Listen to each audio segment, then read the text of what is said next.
दोस्तों आज हम अपनी लाइफ के 6 ऐसे डर के बारे में बात करेंगे जो कि अगर इन 6 डर में से कोई भी अगर आपके अंदर है तो वो आपकी सफलता, आपकी वेल्थ क्रिएशन में सबसे बड़ी रुकावट पैदा कर देगा। साथ में हम इन 6 डर से बचने के उपाय भी देखेंगे। तो दोस्तों इन 6 डर की शुरुआत हमारे अंदर छुपे इन 3 एनिमी से होती है। पहला है इनडिसीजन, दूसरा है डाउट और तीसरा है फियर। और ये तीनों एनिमी एक दूसरे से आपस में कनेक्ट होते हैं। जहाँ एक पहुंच जाता है वहाँ 2 अपने आप ही आ जाते हैं। अगर हम लोग किसी भी काम को लेकर ये डिसाइड नहीं कर पाते कि इस काम को मैं करूं या ना करूं, उस चीज का डिसीजन हम लोग नहीं ले पाते, तो उस काम से रिलेटेड हमारे मन में डाउट आने लगता है। और जहां हमें उस काम को लेकर अपने ऊपर डाउट आने लगता है वहां डर अपने आप ही शुरू हो जाता है। और ये तीनों एनिमी हमारे दिमाग में कब आ जाते हैं हमें पता भी नहीं चलता। अगर इन तीनों एनिमी से कोई भी हमारे दिमाग में एक भी रहा तो हमारी छठी इंद्रियां काम करना बंद कर देती है और धीरे धीरे ये तीनों एनिमी हमारी हैबिट में समाने लगते हैं। तो दोस्तों पहला है गरीबी का डर। गरीबी और अमीरी के बीच कभी भी समझौता नहीं हो सकता। आपको इन दोनों रास्तों में से किसी एक को चुनना होगा। अगर आप अमीरी के रास्ते को चुनना चाहते हैं तो आपको गरीबी की ओर ले जाने वाले सभी परिस्थितियों को एक्सेप्ट करने से इनकार करना होगा और आपको ये डिसाइड करना होगा कि आपको सेटिस्फाई करने के लिए आपको कितनी और किस रूप में आपको दौलत चाहिए। देखिए अमीरी एक रोड मैप की तरह होती है। अगर आपने इनके नियम को फॉलो किया तो ये आपको रास्ते पर रखेगी और अगर आपने शुरुआत करने में देरी करी या फिर कहीं बीच में रुक गए तो इसके जिम्मेदार और कोई नहीं सिर्फ आप होंगे। और अगर आप ये जिम्मेदारी अपने ऊपर लेते हैं तो फिर कोई भी प्रॉब्लम या कोई भी बहाना आपको जिम्मेदारी स्वीकार करने से नहीं रोक पाएगा। देखिए ये गरीबी का डरना हमारी मानसिक अवस्था से ज्यादा और कुछ भी नहीं है, पर यह डर किसी के भी अंदर आ गया तो उसकी कल्पना की शक्ति को पूरी तरीके से खत्म कर देता है, उसकी आत्मनिर्भरता को मार देता है, उसके उत्साह को अंदर से ही खोखला कर देता है और इसकी रातों की नींद पूरी तरीके से उड़ा देता है। देखिए ये गरीबी का डरना कुछ लक्षणों के कारण आता है, जैसे कि उदासीनता आमतौर पर हमारी महत्वाकांक्षा के तौर पर आती है। हम लोग अपने आप गरीबी सहन करने की आदत को डाल लेते हैं और कभी भी हम अपनी परिस्थितियों, अपने हालातों का विरोध नहीं करते। दूसरे नंबर पर आता है डाउट, जो हमारा सबसे बड़ा एनिमी भी था। और तीसरे नंबर पर है चिंता, ये भी आपको पूरी तरीके से डुबा देगी। अगर हम लोग मानसिक और शारीरिक रूप से आलसपना दिखाएंगे और हर काम को टाल मटोल करने की आदत पर डालते जाएंगे तो गरीबी हमारे पास आकर बैठ जाएगी। हम लोग अमीरी की मांग करने के बजाय गरीबी की उम्मीद ज्यादा रखते हैं। हम लोग अमीरी को पाने वाले की संगति में जाना छोड़कर गरीबों की संगति में रहना ज्यादा पसंद करते हैं। और गरीबी मिटाने के लिए जो हमारा सबसे पहला कदम उठाया जाता है वो है हमारी इच्छा, क्योंकि जब हमारी एक इच्छा होगी तो हमारा एक निश्चित उद्देश्य, एक क्लियर गोल होगा। पर हमारी और हमारी इच्छाओं के बीच सिर्फ एक चीज की कमी रहती है, वो है दृढ़ निश्चय। एक क्लियर गोल की हमारे अंदर बहुत कमी रहती है। और दूसरे स्टेप पर हम अपने आप को सेल्फ एनालाइज कर सकते हैं। सेल्फ एनालाइज आपकी उन कमजोरियों को खुलासा करता है जिससे कोई भी इंसान अपने आप स्वीकार करने से मना करता है, पर यह गरीबी की रेखा से उठने के लिए जरूरी है। जब आप खुद की जांच करते हैं तो ये याद रखें कि आप एक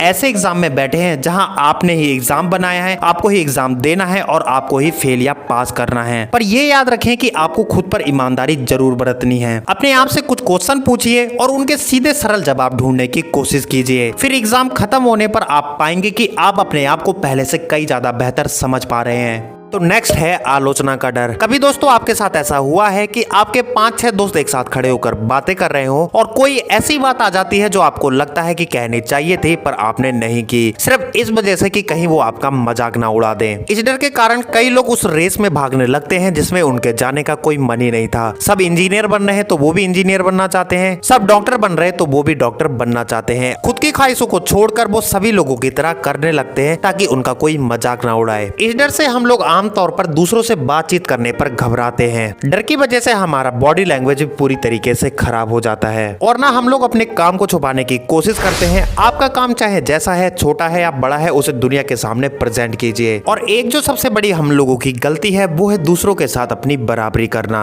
इस कोशिश में हम लोग अपनी कमाई से भी ज्यादा खर्च करने लगते हैं ताकि हम दूसरों से ऊपर या फिर दूसरों के बराबर दिख सके। अगर आपको इस डर से बचना है तो आपको सच्चाइयों का सामना करना होगा। अपनी अंतरात्मा में झांक कर देखें और सच बोलें। जो भी आपके सामने रियलिटी है उसे एक्सेप्ट कीजिए। नेक्स्ट है खराब सेहत का डर। जब कोरोना वायरस की सेकंड वेव आई हुई थी तो मुझे भी हल्का फीवर आया हुआ था। तो जहां मैं दवा लेने गया था वहां एक पेशेंट आया हुआ था। उसने अपने मन में इतना डर बैठा लिया था कि मुझे कोरोना हो गया, मेरी डेथ हो जाएगी। उसने अपना खाना पीना सब कुछ छोड़ दिया था। फिर बाद में चेकअप के बाद पता चला कि उसे कोरोना नहीं, बस हल्का सा फीवर है। तो ये डर ही है जो हमारी बॉडी पर बहुत ज्यादा नेगेटिव इफेक्ट डालता है। जाने माने डॉक्टरों का भी कहना है कि जो भी पेशेंट हमारे पास आते हैं उसमें से 75 लोग हाइपोकॉन्ड्रिया यानी काल्पनिक बीमारी से पीड़ित होते हैं। हम लोग ना अपने मन में सोच सोच कर ही बीमार हो जाते हैं। हमारा मन इतना पावरफुल होता है, या तो ये हमें बना सकता है या फिर हमें बर्बाद कर सकता है। और ये डर हमारी संगति के नियम पर भी आ जाता है। एक बार एक एक्सपेरिमेंट किया गया जिसमें 3 अलग अलग लोगों से अलग अलग क्वेश्चन पूछे गए। पहले से सिर्फ पूछा गया कि आपको क्या बीमारी है, और दूसरे से कहा गया कि तुम बहुत बीमार दिख रहे, पर तीसरे को ढेर सारे मरीजों के पास बिठा दिया गया। तो इन तीनों के हमें अलग अलग रिजल्ट देखने को मिले। पहले ने कहा कुछ नहीं, मैं तो ठीक हूँ। दूसरे ने बोला मुझे सही तो नहीं पता, पर मुझे थोड़ा बुरा महसूस हो रहा है। पर तीसरे ने एकदम खुलकर आंसर दिया कि मुझे पूरी तरीके से बीमार महसूस हो रहा है। और अगर आप अपने प्यार या बिजनेस में भी फेल हो जाते हैं तो आपके खराब सेहत होने की काफी संभावना होती है। तो दोस्तों, इससे बचने के लिए सबसे पहले आपको अपने नेगेटिव थॉट को दूर करना होगा। अपनी हेल्थ के बारे में बुरा प्रभाव डालने के जगह अच्छे प्रभावों पर विचार कीजिए। और अगर आप अपने प्यार या फिर बिजनेस में फेल भी हो जाते हैं तो खुद को मोटिवेट कीजिए और ये सोचिए कि अगला कदम इससे भी कई ज्यादा बेहतर होगा।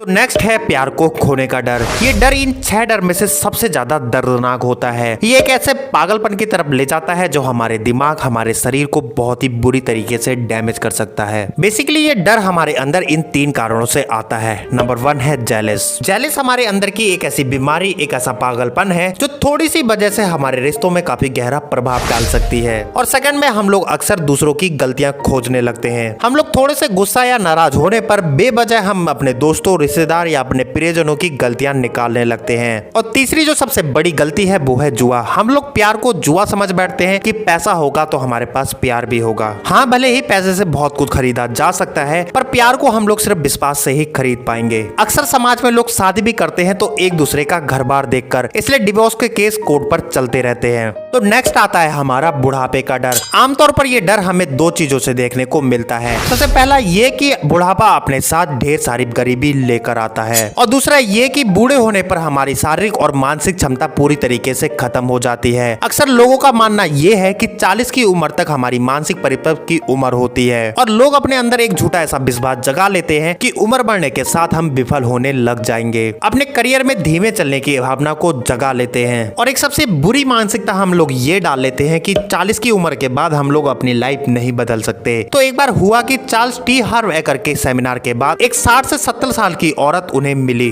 उन्होंने कहा आपका पिछला सेमिनार मैंने अटेंड किया था और उस सेमिनार के बाद मेरी लाइफ पूरी तरीके से बदल गई। तो दोस्तों, जब एक 60 से 70 साल की औरत जब ये कह सकती है कि मेरी लाइफ पूरी तरीके से बदल गई, तो हम तो फिर भी 40 की उम्र की बात कर रहे हैं। हाँ, बुढ़ापा आना एक स्वाभाविक है, जो रियलिटी है जिससे कोई भी नहीं बच सकता, पर इससे डरने की कोई भी जरूरत नहीं है। तो अगला और लास्ट डर है हमारा मौत का डर। मौत एक ऐसी सच्चाई है जिसका सामना हर किसी इंसान को करना है। ये सब जानने के बावजूद भी कि ये हमारे साथ होकर रहेगा, उसके बाद भी हम लोग डरते हैं। हम लोग कहां से आए हैं, कहां को जाएंगे, ये कोई भी नहीं जानता। फिर भी इस डर के कारण हम लोग दूसरों की बातों में आ जाते हैं, और धार्मिक संप्रदाय के लोग चिल्ला चिल्ला कर कहते हैं आओ मेरे तंबू में आओ, मेरे धर्म के सिद्धांत को स्वीकार करो, मैं तुम्हें एक ऐसी टिकट दूंगा जिससे तुम्हारे स्वर्ग के द्वार खुल जाएंगे। अगर तुम मेरे तंबू में नहीं आते, मेरे धर्म सिद्धांत को स्वीकार नहीं करते, तो तुम्हें एक शैतान लेकर जाएगा और अग्निकुंड में फेंक देगा। और हम ऐसे लोगों की बातों में आ जाते हैं, और ये डरना हमें चैन से जीने भी नहीं देता। तो दोस्तों, मौत तो आनी है, तो इसके बारे में क्या सोचना,